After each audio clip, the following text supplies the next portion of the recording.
저는 최악의 파혼을 경험한 30대 여성입니다. 자세한 내용을 밝히고 싶지만 이러한 글을 어딘가에 올리는 것만으로도 불이익을 받을 수 있기 때문에 여러 부분을 생략해야 합니다. 너그러운 이해를 부탁드립니다. 이 이야기를 전달하기 전에 우리 엄마에 대한 이야기부터 시작해야 합니다. 제가 파혼한 근본적인 이유는 엄마에게 있습니다. 우리 엄마는 굉장히 아름다우셨습니다. 아름다운 것은 물론 동네를 지나가면 사람들이 한 번쯤 돌아보는 정도로 예쁘셨습니다. 제 어린 시절에 만약 엄마가 제 아빠를 만나지 않았었다면 영화나 드라마에서 볼 법한 아름다움을 가졌을 것 같습니다. 외모 때문에라 생각했어요. 엄마도 그 부분을 알고 계셨죠. 자신이 예쁘다는 것도 알고 있는데 야비하게도 외모에 대한 자부심도 넘쳤습니다. 하지만 항상 아빠를 만나서 후회하는 그런 사람이었습니다. 자신의 빛나는 삶을 말아먹은 것이 아빠와 저라고 생각했어요. 그래도 이혼은 하지 않았습니다. 왜냐하면 아빠가 엄마를 정말 잘 대해주었기 때문이죠. 그래서 불행은 가만히 있는 저에게 도착했어요. 억지로 너만 아니었으면 엄마는 이렇게 살지 않았을 거야. 널 갖지 않았어도 엄마는 어떤 방법을 택해서든 잘 먹고 잘 살았을 텐데. 그런데 너는 얼굴이 그게 뭐야? 이거 여드름이야. 여드름이야. 진짜 얼굴에 그런 것이 별로 더러워. 얼굴이 있으면 난 벌레가 기어다니는 느낌 날 것 같아. 어쩜 너는? 얼굴은 둘째치고 피부까지도 안 좋은 건 다 발을 닮아. 아빠는 사춘기에는 누구라도 날 수 있는 거라고 그랬어.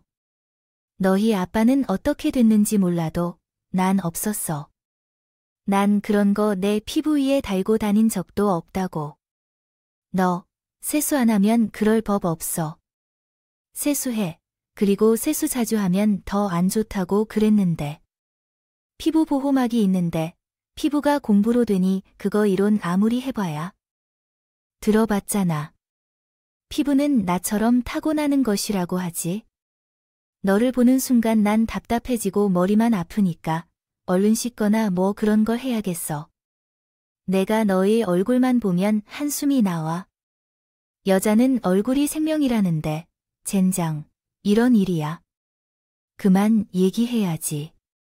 나는 평범한 얼굴인걸. 사실 엄마가 제 얼굴을 그렇게 끔찍하다고 하는 건 사실인데 밖에서도 누가 놀리는 정도는 아니었어. 물론 내가 괜찮다는 뜻은 아니야. 엄마와 아빠의 안 좋은 면을 하나도 빼놓지 않고 물려받았으니까.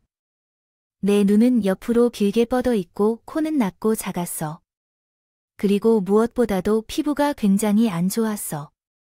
그냥 사춘기 때 일어나는 일이라 생각했으면 괜찮았을 텐데 엄마가 만들어내는 스트레스 때문에 학연까지 나쁘게 변했어요. 더 큰 스트레스를 주는 것은 바로 엄마를 닮은 우리 동생 때문이기도 했어요. 내가 조금 더 예뻤기는 하지만 넌 내 어렸을 때랑 많이 닮았어. 넌 엄마 대신 꿈을 이루어줘야 해. 카수나 드라마 여주인공이 될 수 있을 걸로 생각돼.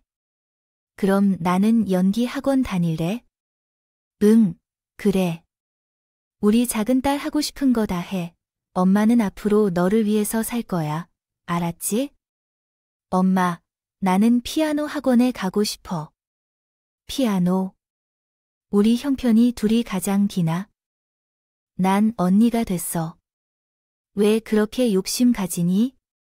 동생이 잘 되는 게 배가 아파. 벌써부터 그렇게 질투하고 그러면 나중에 커서 어쩌려고? 넌 얼굴이 예쁘지 않으니까 착하게라도 해야 될 거 아니야? 그런 식으로 하면 어디 가서도 사랑을 못 받고 그렇게 살아야 해, 알아? 엄마는 왜 동생만 예뻐해? 차별이야. 이거 그리고 쟤는 학원 2개나 다니고 있는데 왜 나는 못 가게 하냐고? 나도 학원 가고 싶다는 말이야. 동생은 미래의 가수나 배우가 될 거야. 너랑은 다르다고. 이건 차별이 아니라 투자야. 그래도 엄마, 저는 너무 서러워서 눈물이 뚝뚝 흘렸어요. 하지만 엄마는 차가웠어요. 툭하면 울고불고, 그것도 예쁜 애들한테나 통하는 거지. 엄마는 솔직한 사람이야. 안 예쁜 걸 예쁘다고 내 자식이라고 감싸고 노는 옆편 애들 보면 속에서 천불이 나더라. 그러니까 너도 인정할 건 인정하고 내려놓을 건 내려놔. 그래야 세상 사는 게 편할 테니까. 그때 제 나이는 고작 중학교 1학년이었어요. 아주 어릴 때부터 엄마에게 못생겼다는 소리를 듣고 자란 저는 그렇게 괜찮게 자라진 못한 것 같아요. 자존감은 바닥이 없고 자신감도 없었죠. 하지만 그걸 채우기 위해서 저는 노력을 했어요. 제가 할 수 있는 한도 내에서 공부를 했었거든요. 이유는 간단했습니다.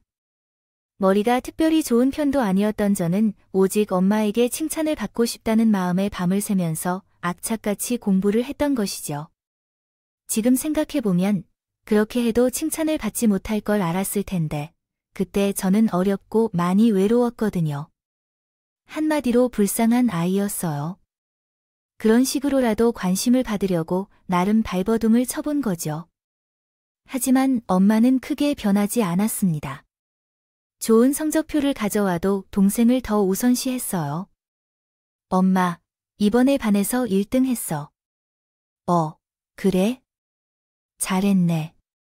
뭐 가지고 싶은 거 있어? 아버지께 전해드릴 말씀이 있어요.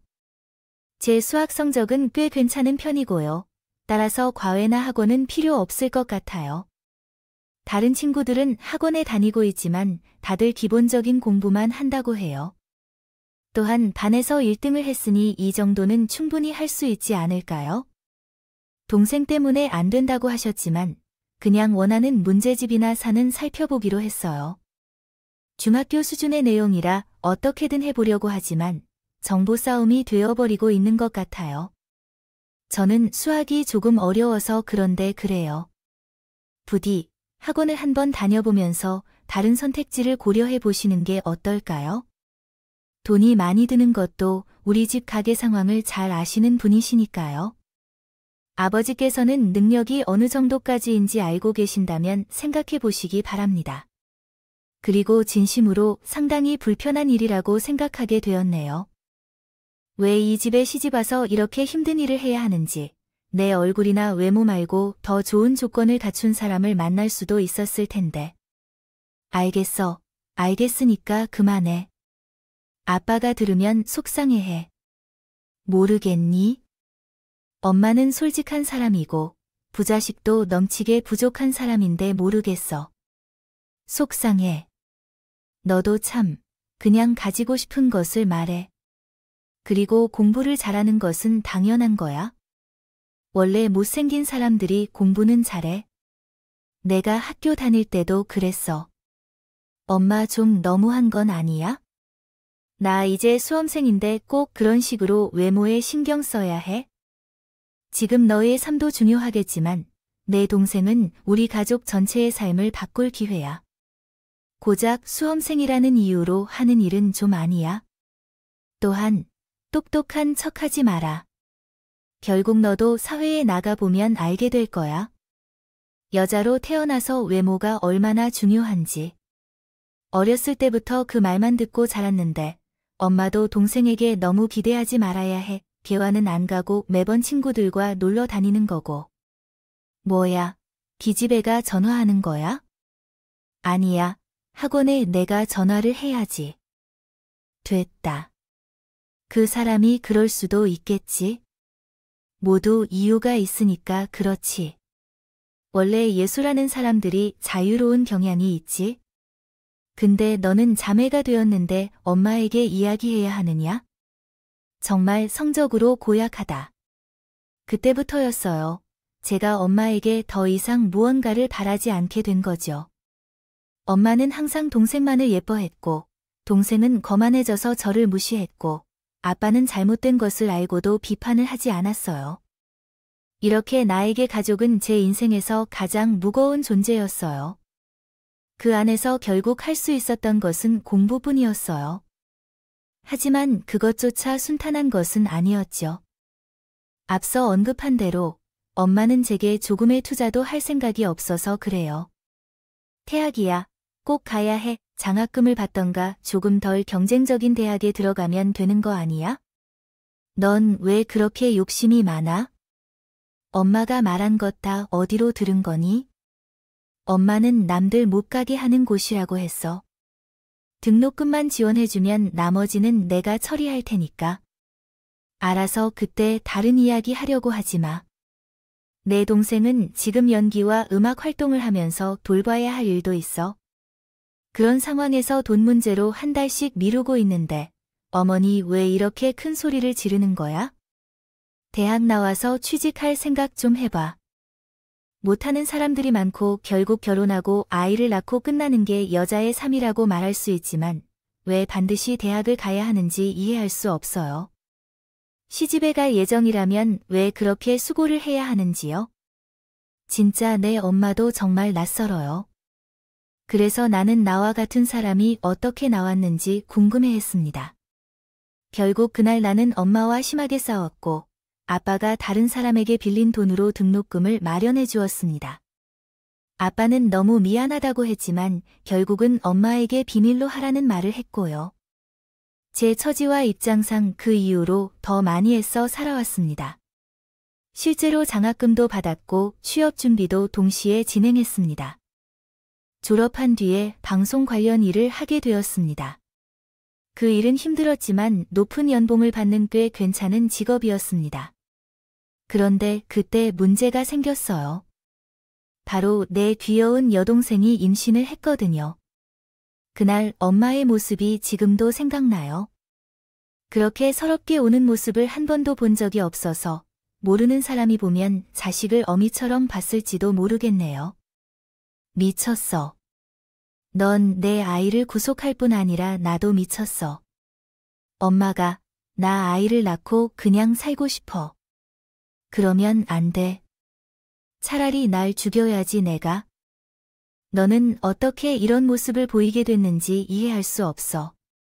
당신이 나에게 지금 닥자고 병원에 갈 것이다. 검사를 다시 받고 수술을 받든 말든. 아니라고 말하는 게 싫지만 나는 오빠를 사랑하지 않았다는 것을 알아. 그런데 왜 이렇게 헛소리를 늘어놓으며 살고 있는 거지? 너는 얼굴만 예쁘다는 게 매력적이라고 결혼 제안을 받았다고? 그 남자는 특별한 직업도 없는데 결혼을 하자고? 결혼은 결코 할 수 없어. 누구도 내 마음대로 결정할 수 없어. 나의 마음과 인생은 내가 책임져야 할 일이니까. 엄마는 내 인생을 위임받아 살아줄 수 없어. 어린 시절부터 엄마가 강제로 요구해온 게 대리만족일 뿐이었어. 나는 혜택을 받아서 잘못한 것도 모르겠어요. 하지만 정말 내가 원했던 것은 다 이런 거야. 내가 밥을 못 먹게 하고, 친구들과 만나지도 못하게 하고, 여기저기 학원을 다니게 하고, 나는 노래를 못 부르고 음치라고 지시하는 건도 했어. 그런데도 억지로 가수가 될래라고 한 것도 엄마야. 너도 좋다고 했어. 너도 연예인이 되고 싶다고 했잖아. 어릴 때는 좋았지만 그건 어릴 때였어요. 나중에 싫다는 걸 억지로 시키는 건 엄마고 나쁜 여자가 되어서 눈앞에서 사라져줘. 엄마, 너 같은 딸은 이제 없는 걸로 하죠. 그때 내 동생은 몇 번이나 엄마를 붙잡고 울면서 결국은 종북 중성고전료에 부드러운 눈물을 뗐다. 짐을 챙겨 들었다. 집을 나가기 전에 나에게 작게 말했다. 언니, 내가 못된 것 같이 굴었던 거 미안해. 근데 나도 힘들었었어. 그러니까 너무 미워하지 말아줘. 갈게 잘 있어. 엄마는 그 후 거의 한 달 동안 쉬게 해주었다. 실제로 병원에도 몇 번 실려갔었어. 그런데 몸이 조금 회복되자 엄마는 이전과 다른 행동을 했다. 우리 딸, 엄마가 너 때문에 이렇게 힘들게 일어난 거야. 알지? 엄마가 집 다 만들어 놨으니까 회사에서 먹고 여기서 이거 녹즙이야. 피부에도 좋다고 하고 건강에도 좋으니까 이건 매일 챙겨 먹어야 돼. 알았지? 뭘 놀란 눈을 하고 있어? 지각하겠다. 얼른 회사에 출근해. 몸에 쓰고 너무 많이 탄 거 먹지 말고, 알았지? 건강이 제일이야. 알았어. 그렇게 할게. 돼지처럼 살찐다고 아침이라도 굶으라고 하던 엄마의 변화는 굉장히 당황스럽게 만들었어요. 하지만 그게 하루, 이틀, 일주일, 한 달이 지나니까 싫진 않았어요. 엄마는 동생의 빈자리를 제게 채우려는 듯 너무 잘해줬어요. 원래대로면 따로 집을 구해서 나가려고 했던 시기였는데 그걸 미룰 정도였어요. 기대하면 안 된다는 걸 머릿속으로 생각해. 생각은 해봤지만 아무래도 그것은 제 결핍된 부분이어서 마냥 좋기만 했어요. 매번 퇴근할 때 나를 반겨주고 목욕물을 받아주며 이야기를 들어주며 크게 웃어주던 엄마가 좋았어요. 그렇게 하다 어느 날 엄마가 아주 조심스럽게 나에게 이야기를 꺼냈어요. 우리 딸에게 남자친구가 있어? 어일하느라 바빠서. 그래서 그렇지. 방송 일이 얼마나 힘들겠어. 물론 알아. 그래도 사람을 만나는 것은 자연스러운 일이야. 생각해봐. 중학교 때부터 공부만 하고 대학에 갔어도 그곳에서도 공부하고 아르바이트 하느라 제대로 연애도 못했잖아. 맞아. 그러게.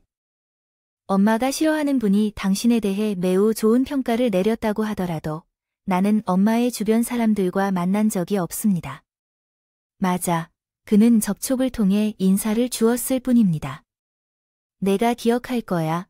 내가 그때 입원했던 병원이 어디였는지.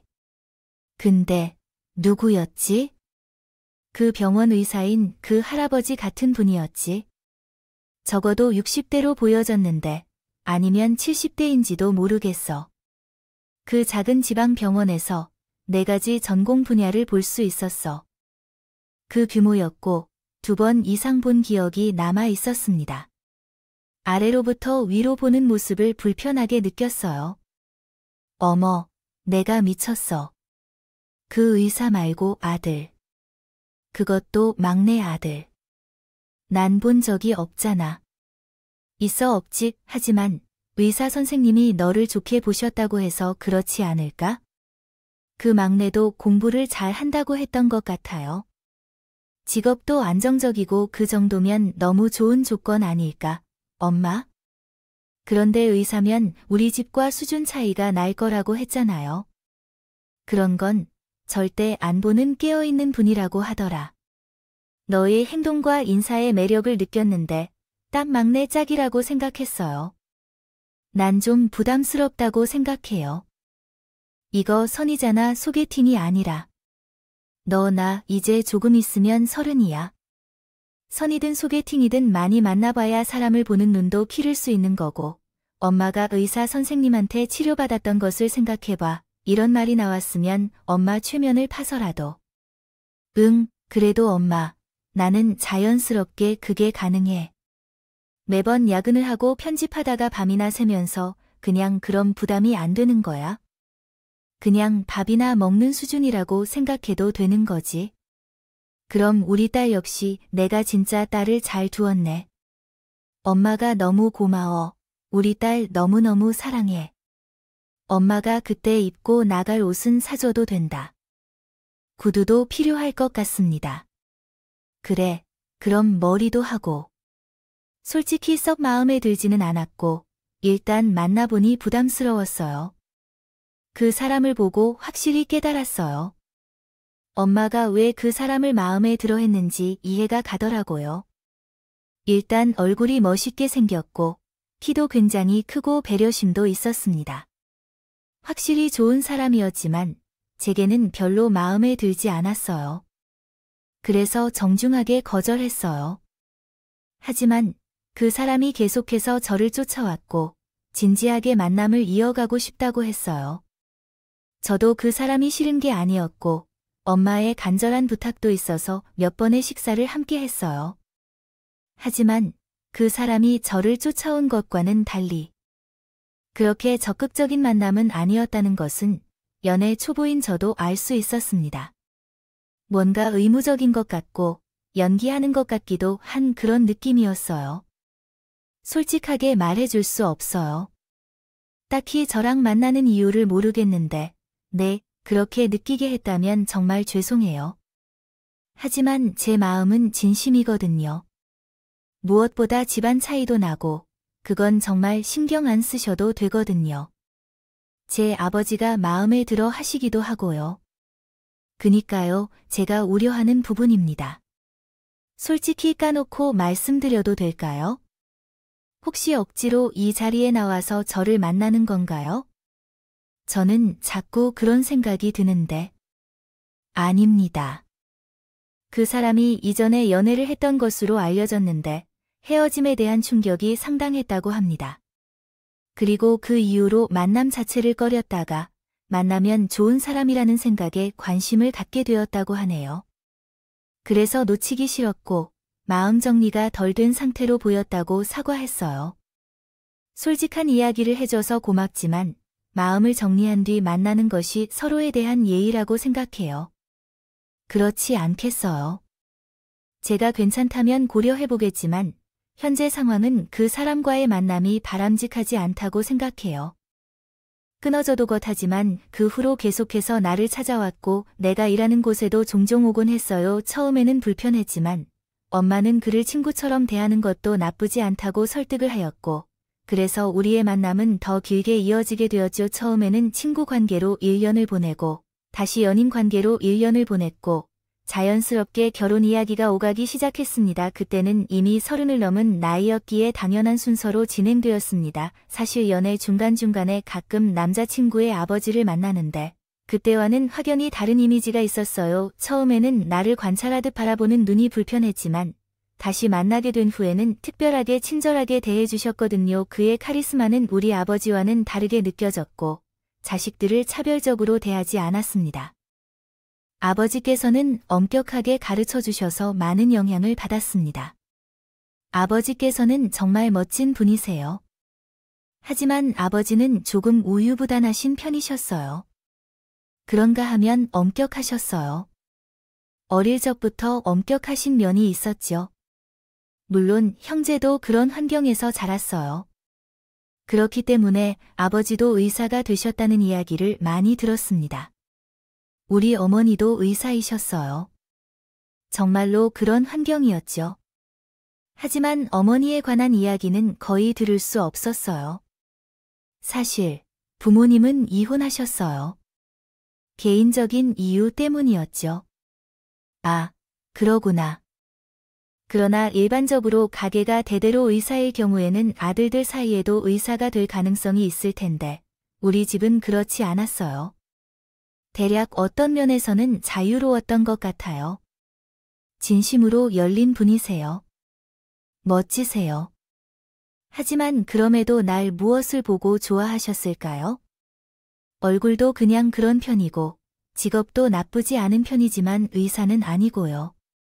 물론 그건 제 개인적인 부분이니까. 그 조건을 아는 것은 상견례 때였습니다. 미래 시아버지는 숨기지 않고 말씀하셨어요. 저는 다른 것보다 본인의 노력과 의지, 그리고 욕심을 보았습니다. 여기서 들은 바로는 학원에는 안 가고도 반에서 1등, 학교 전체에서는 10등 안에 무조건 들었다고 합니다. 우리 딸은 좀 욕심이 있는 편인 것 같아요. 스스로 어떤 것을 이루어내는 것은 정말 대단한 일이라고 생각했어요. 우리 아들은 그것을 아직 경험하지 못했기 때문에 두 사람이 잘 어울릴 수 있겠다는 생각이 들었고요. 네, 그렇죠. 저도 그렇게 생각합니다. 두 사람이 정말 잘 어울리지 않나요? 너무 예쁘다는 생각이 듭니다. 나이가 있기 때문에 저는 이 손주를 빨리 만나보고 싶긴 합니다. 그렇죠. 우리 딸도 이제 낳을 시기라 아마 그들끼리의 계획이 있을 겁니다. 저는 반박하려고 했지만 엄마가 옆구리를 꾹 찌르는 바람에 멈추었어요. 솔직히 이해는 하지만 일부러 아이를 빨리 가질 마음은 없었어요. 그러나 어른들의 대화에 참여하여 분쟁을 일으키고 싶지 않았습니다. 그래서 나와 남자친구들 다 그냥 고개를 숙이고 있었습니다. 그렇게 뭔가에 등 떠밀리는 듯한 결혼 진행이 시작되었습니다. 정신을 차리면 드레스를 고르고 있었고 또 다음 순간에는 사진을 찍고 있었어요. 진짜 이런 게 결혼이라고 하는 작은 회의감이 들던 때, 결혼식은 한 달 앞으로 다가왔습니다. 그런데 긴장한 탓인지, 아니면 일을 병행해서 무리한 건지, 목과 어깨가 아프기에 병원에 가야 했습니다. 마침 걸어갈 수 있는 거리였던지라 예비 시아버지가 의사로 있는 그 병원에 갔어요. 그날은 평일이었는데 사람이 많았고 마침 점심시간이어서 대기가 더욱 길어진다. 주변이 소란스럽고 배가 살살 아프다. 그래서 화장실에서 앉아 있었는데 밖에서 여자들의 웃음소리가 들렸다. 그 대화 내용을 듣자니 병원 직원들이었다. 진짜 대박. 아까 그 남자가 둘째 아들 맞지? 이런 사정이면 원래 그런가? 사람이 어떻게 그런지. 욕심이 얼마나 많아야 아들들이 하나같이 그렇게 망가질 수 있을까? 말이야, 첫째 아들은 의대에 입학했잖아.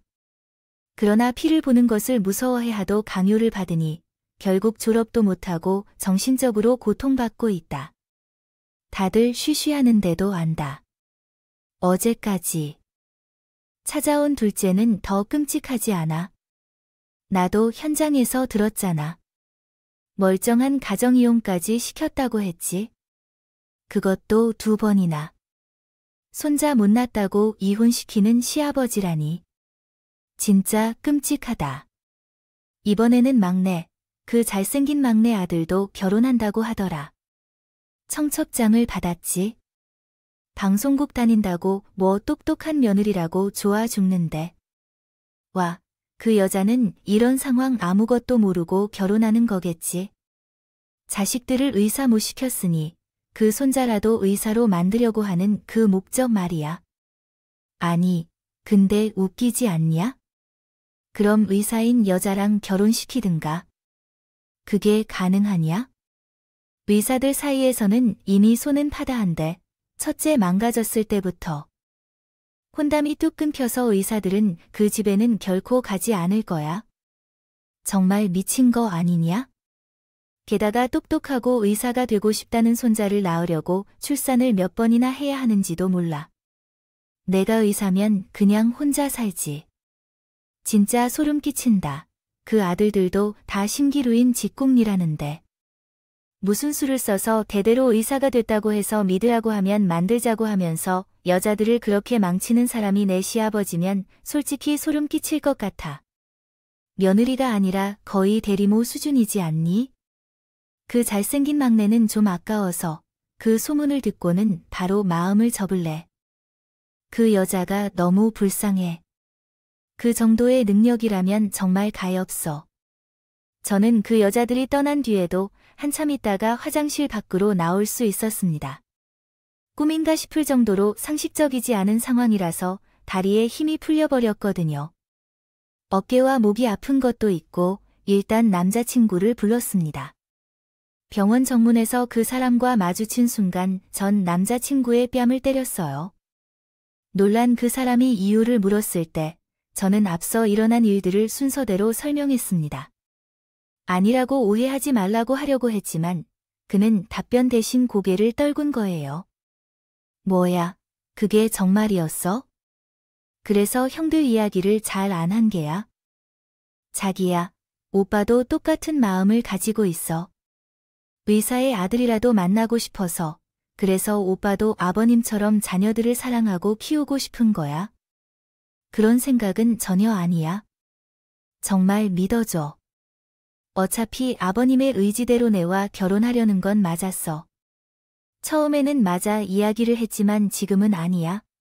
나는 자기를 처음 만났을 때 아버지가 내 여자친구를 반대해서 화가 나서 이래저래 갈등이 있었지만 자기는 생각보다 좋은 사람이었어.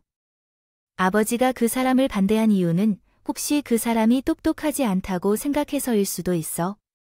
그래서 반대 감정이 있었던 거야. 하지만 나는 자기가 좋아졌어. 진심으로 말씀드리지만 이해해 주셔서 감사해요. 사실 난 그 결혼을 강행해서는 안 됐어요. 당신은 아실 거예요. 비록 당신과 나의 상황이 다르지만 적어도 저를 이해해 주셨었죠. 아버지는 자신이 어머니를 거역할 수 없는 것처럼 순간적으로 어버버리합니다. 그 사람의 말이 틀리지 않았습니다. 저 또한 어머니의 사랑을 갈고 닦고 원망했고 어느새 자신이 그 결혼이 옳지 않다는 것을 깨달았죠. 이해가 뒤로 미뤄졌지만 그렇게 계속해서 결혼할 수 없었어요. 그래서 남자친구를 끌고 병원을 찾아 아버님의 도움을 청했죠. 갑작스러운 상황에 아버님이 당황하셨겠지만 그럼에도 불구하고 저는 당신의 도움을 구하는 길을 택했습니다. 그 이야기를 듣고 별로 생각하지 않았습니다. 정말 어이가 없더라고요. 아가, 너도 좋은 거 아니냐? 솔직히 말하면 우리 집안 정도로는 나쁘지 않은 결혼이지 않았나 싶어요. 그리고 우리 아들은 잘생겼지 않나? 비록 머리는 멍청하고 욕심이 없는 게 흠이긴 해도 너에게는 그런 조건이 다 갖춰져 있다고 생각해. 좋은 작품이 나올 거라고 생각해.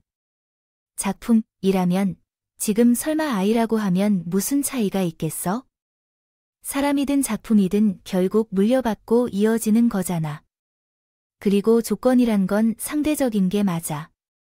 너도 우리 아들의 좋은 부분이면 좋은 거고 우리는 내가 가진 좋은 부분을 좋아하는 거야. 그럼 둘 다 좋은 게 아니겠어?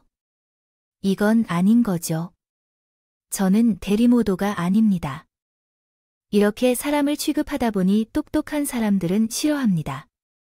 자기랑 맞지 않으면 바로 싸우려고 합니다. 하지만 사부인은 나랑 말이 잘 통해요. 사부인은 아들이 한 일에 대해 허락한 결혼을 제게 물어보았는데 제가 다른 생각을 갖고 있을 수 있다고 했어요. 무슨 일인지요? 그냥 아버님이 낳으면 되는 게 아닌가요? 네 번째를 결혼하였지만 그분은 못할까요? 이런 건 어디서 어떤 사람 앞에서도 막말이에요. 그때 내 곁에 있던 남자친구의 몸이 움찔하는 모습이 보였습니다. 설마 자기 자식들 때리면서 키우셨어요?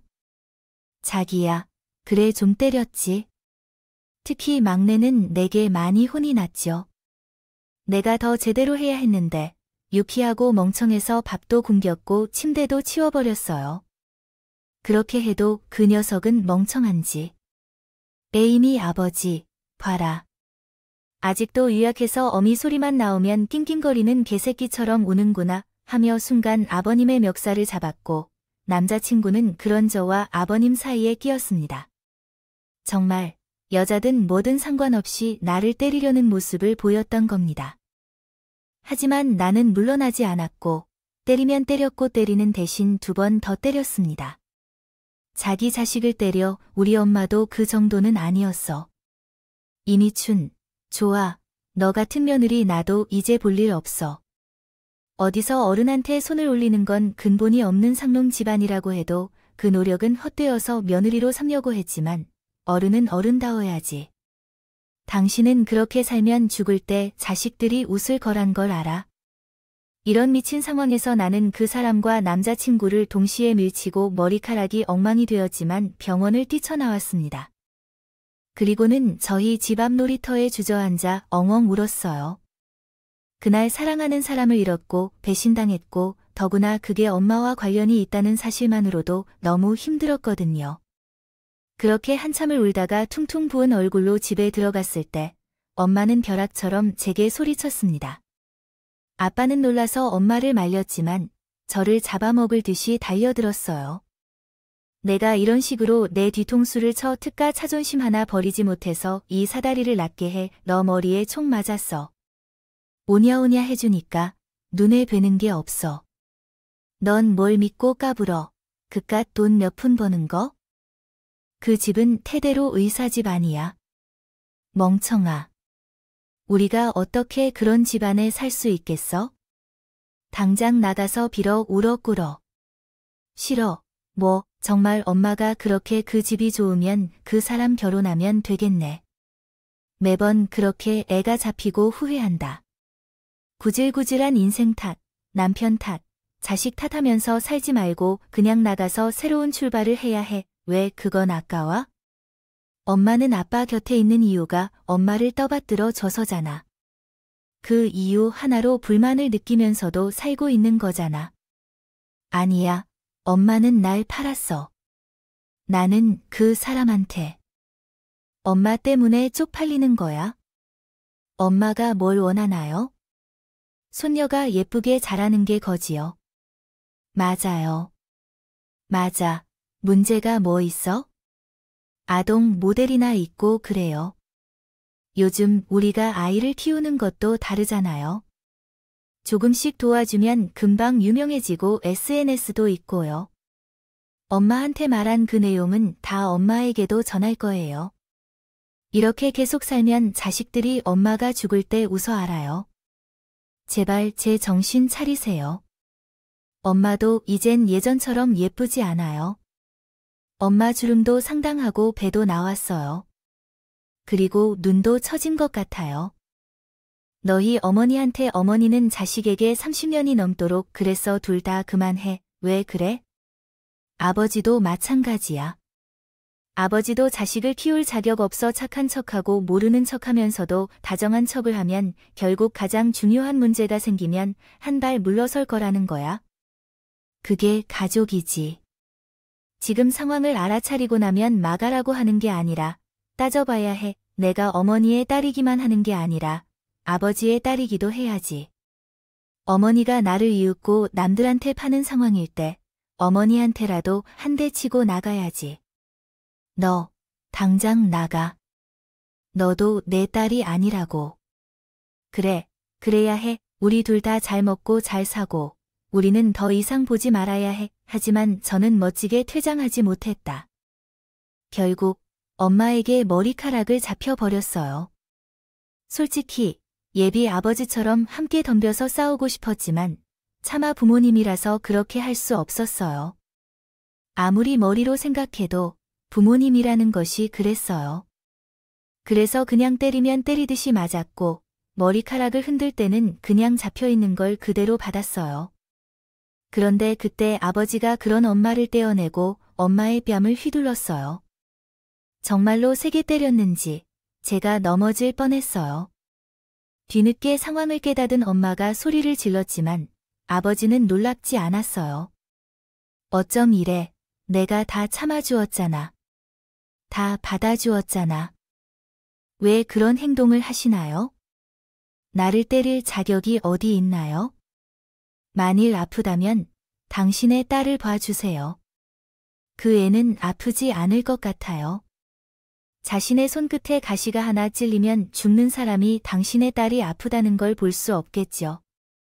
그렇지만 당신은 여전히 엄마라는 것을 이해하셔야 합니다. 나는 나았어요.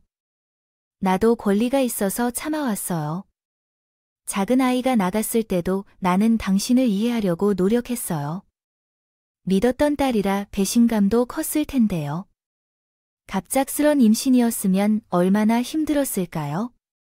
나도 이해하려고 했어요. 하지만 이번에는 아니에요. 이건 아니라고 생각해요. 그냥 조건을 따진 거잖아요. 그게 왜 그렇게 되는 건지, 아니면 어떤 문제가 있었는지 모른다면 우리 함께 알아봐야 합니다. 생각할 시간을 가지자. 지금 내게 말하고 싶은 게 뭐야? 왜 나는 항상 미안해해야 하고 항상 널 안아주는 사람일 필요가 있을까? 나는 내 남편으로서 그럴 수 있지만 현재는 이 아이의 아빠로서 이 아이를 지켜야 해. 내가 바람을 피웠다 해도 내가 늙고 살이 찌든 거라고 해서 다른 사람들이 너처럼 외모만을 보고 판단하는 것은 아니야. 엄마는 끝까지 아빠가 바람을 피웠다고 말하며 자신을 구타했다고 소리쳤지만 아빠는 예전과 달리 이러한 엄마를 받아들이지 않았고 그저 제 상태만 확인하며 있었어. 눈물까지 보였다. 집 앞 공터에 앉혀놓고 약을 구해 바르시며 나를 바라보시며 미안하다고 하셨어요. 하지만 그런 단순한 사과로는 내 마음을 풀 수 없었습니다. 이미 너무 오랜 시간 동안 혼자 싸워왔기 때문에 그 손길을 되돌릴 수 없었죠. 그래서 시간이 필요하다고 엄마가 아빠에게 말한 대로 경계를 그었습니다. 그렇게 저는 집을 완전히 떠났어요. 그때는 정말 모든 게 끝이라고 생각했어요. 엄마와 아빠 없이 살아가는 내 모습을 구상하고 판단했어요. 적어도 현재보다 더 행복해질 것이라고 계산했죠. 결과적으로 아빠는 나를 포기하지 않았어요. 거의 매일같이 연락을 주시고 바쁠 때는 문자를 남겨주셨어요. 집을 나가고 반년 후 이혼을 했다는 소식을 들었을 때 조금 놀랐습니다. 아빠도 많이 지쳤다는 말을 하셨고 정확히 1년 후에는 저와 아빠가 이전보다 더 친해진 부부 사이로 돌아올 수 있었습니다. 아빠가 이번 방송이 대박났다며 무슨 일을 해줄까 고민하고 있을 때 지금 내 나이가 몇 살인데 학원 그거 보내줄까? 라고 장난을 쳤습니다. 아니요, 식견이 변했어요. 피아노 다니고 수학 공부하기 신기한 경험이었어요. 아빠와 아주 조금 더 가까워진 것뿐이었지만 아빠가 제 어린 시절에 무엇을 원했고 무엇을 가지고 싶어 했는지 다 기억하고 계신다는 걸 알게 되었기 때문이에요. 변화는 거기서 끝나지 않았어요. 연락이 완전히 끊어진 동생도 되돌아왔어요. 그것도 어릴 적의 동생과 똑같이 닮은 매우 예쁜 딸과 함께 말이죠. 어머니가 그 아이의 얼굴을 보면 눈이 휘둥그레질 정도로 아름다웠어요. 저도 장난삼아 연예인이라도 되라고 했지만 동생은 정말로 흥분했어요. 그 꿈이라면 응원하겠지만 결코 절대로요. 그러니까 강요하지 않을 거라고 했다고요. 엄마가 얼마 전에 연락 왔어요. 언니는 안 왔고 아빠도 모르겠어요. 뭘 말하는 거예요? 아빠는 알고 있다고 했던데 엄마가 재혼했다고 하더라고요. 뭐, 아빠가요? 굳이 나한테 청첩장을 줘서 알고 있더라고요. 알았지만 이제는 부부도 아니고 뭐 엄청 능력이 있고 돈도 많은 남자라고 자랑하더라고. 그런데 왜 나한테 말을 안 했어요? 아니, 뭘 그런 걸 말해. 괜히 내 마음을 상하게 할 일 없게 하고 싶지 않았어요. 언제 결혼을 한 거예요? 이혼하고 한 3개월 됐을까? 전 정말 이해할 수 없어서 헛웃음을 흘리면서 되물었습니다. 그래서 엄마는 무슨 말씀을 하셨나요?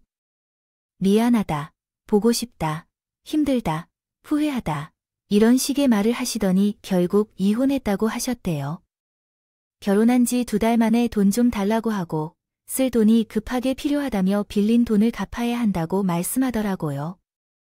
혼자서 협의 이혼까지 마쳤는데 돈 때문에 넉넉하지는 않아도 돈을 빌릴 정도였다고 하셨고 자세한 사항을 잘 모르시더라고요. 사기 결혼 당한 것 같다며 저에게 토로하기도 했다고 하시고 어쨌든 곧 언니에게 연락하겠다고 하셨어요. 저는 아무리 돈을 요구해도 줄 수 없다고 말씀드렸습니다. 그 이야기를 듣고 며칠 만에 저에게도 연락이 왔어요. 엄마가 거의 죽어가는 목소리로 돈을 요구했죠. 물론 저는 단호하게 거부했습니다. 안타깝고 슬픈 마음이 들었지만 다시는 속지 않고 싶지 않았어요.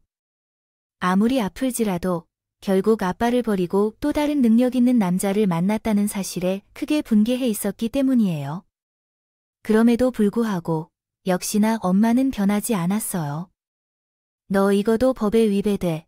내가 너를 고소할 거야 라며 말했어요. 무슨 고소를 하겠다고요? 돈을 빌려주지 않은 죄, 혹은 무시무시한 죄가 아니면 뭐가 있을까요? 자식들을 부양해야 하는 이녀로서 그런 게 있다니 유감스럽게도요. 법적으로 효력이 있는 거 알지?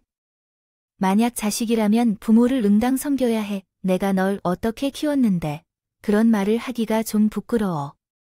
엄마가 날 어떻게 키웠냐면 방치했거나 구박했거나 아무것도 안 해줬다며. 그러나 어떻게 자랐는지 알아? 진짜 웃기는데. 내가 너를 10달을 품고 배 아프게 하면서 낳은 것 다시 넣었더니 나도 태어나기 싫었어. 그래서 엄마가 알아서 다시 쑤셔 넣었지. 무례하네. 너 정말 무례해. 그래서 어디서 결혼이나 할 건데? 나가 정말 제대로 할 거니까 너는? 어떤 놈과 결혼하든 마음대로 해, 내 마음. 근데 엄마, 우리 이제 다시 안 보기로 했잖아. 그니까 제발 연락하지 마. 난 이대로가 너무 좋아. 이제 내 동생도 생겼고, 난 조카도 생겼고, 그리고 아빠도 새로 생겼어. 이제 결혼해서 남편도 생길 거고, 난 엄마처럼 예쁘게 태어나지 못했어도 결국 내가 엄마보다 더 행복할 거야. 이것들이 엄마를 이렇게 내버려 두고 너희만 잘 먹고 잘 살면 다야. 엄마는 엄마가 행복해지려고 선택한 거잖아. 그러니까 사기 결혼이든 뭐든 스스로 이겨내봐. 조건만 보고 만나면 어떻게 되는지 보여줘서 고마워. 마지막에 진짜 교육이 됐네. 야. 그 후에도 연락이 왔어요. 이유는 다양했는데 돈을 키워줬던 걸 내놔라며 아빠와 이혼한 것이 내 탓이니까 돈을 요구하는 말을 했어요. 하지만 저는 그런 엄마의 연락을 더는 받지 않기로 결정하고 결국 전화번호도 바꿨어요. 현재는 결혼을 앞둔 상황이에요. 남자친구와 결혼할 거라고 엄마에게 말한 건 거짓말이 아니었어요. 다만 엄마가 궁금해했던 그 상대는 저와 만나다 헤어진 의사 아버지의 막내 아들이었어요. 실제로 남자친구는 저와 헤어지고 나서 한동안 많은 소개팅을 다시 해야 했대요. 아버지의 등골을 이길 수 없어서요. 능력 있는 변호사를 만났고 세무사와도 만났다고 했죠. 하지만 결국 아버지의 의견을 무시하고 집을 나왔다고 합니다. 그리고 그가 나를 찾아와 거의 3개월 동안 쫓아다니며 용서를 구했습니다. 형들하고 연락하는 것도 민망했고 서로 다른 형제라서 어색했습니다. 내가 날 미워할 줄 알았지만 그렇지 않았고 나 또한 오해를 했나 봅니다. 그 말을 왜 나한테 한 걸까요? 너는 이해해 줄 것 같아서. 나는 너와 진짜로 만나보고 싶어. 처음부터 다시 시작하고 싶습니다. 그러려면 내 진심을 진심으로 전달할게요. 아버지가 더 이상 없고 이제는 재산에도 관심이 없습니다. 그러니까 그냥 나를 나 혼자만 보고 판단해 줄 순 없을까요? 난 자신이 없어서 내가 자신 있어서 내 마음에 확신이 있어. 당신처럼 좋은 사람을 결코 못 만날 거야. 어렸을 때 공부를 안 하면 맞고 굶겼고 어두운 방에 가뒀었던 아버지가 있었어. 그런데도 내가 아버지에게 감사한 딱 한 가지가 널 만난 것이야. 자신을 만나게 해준 것이 그 한 가지야. 그래서 우리가 다시 만나게 된 겁니다. 둘 다 각자의 엄마와 아빠를 잃고 서로의 아픔을 공감하면서 지금 마음은 훨씬 더 풍요롭습니다. 그리고 스스로를 사랑하는 법도요. 조금씩 이해하고 있고요. 사실 가족이란 모두 같은 것이 아니에요. 주변의 드라마에서 보는 희생이나 사랑이 없는 부모를 가진 사람들도 꽤 있을 거라 생각합니다. 즉, 이것은 단순히 비현실적인 이야기가 아니라는 뜻이기도 해요. 혹시라도 이와 같은 분들이 계신다면 이것 하나만은 이야기해주고 싶어요. 결국 모두가 사랑받지 못한다는 것을 인정하고 받아들이라는 말이에요. 포기하는 법도 배우고 누구보다도 자신을 사랑하는 법을 갈망한다는 것을 전하고 싶었습니다. 저는 앞으로 행복하게 살 거예요. 구독자 여러분들의 많은 응원을 부탁드릴게요.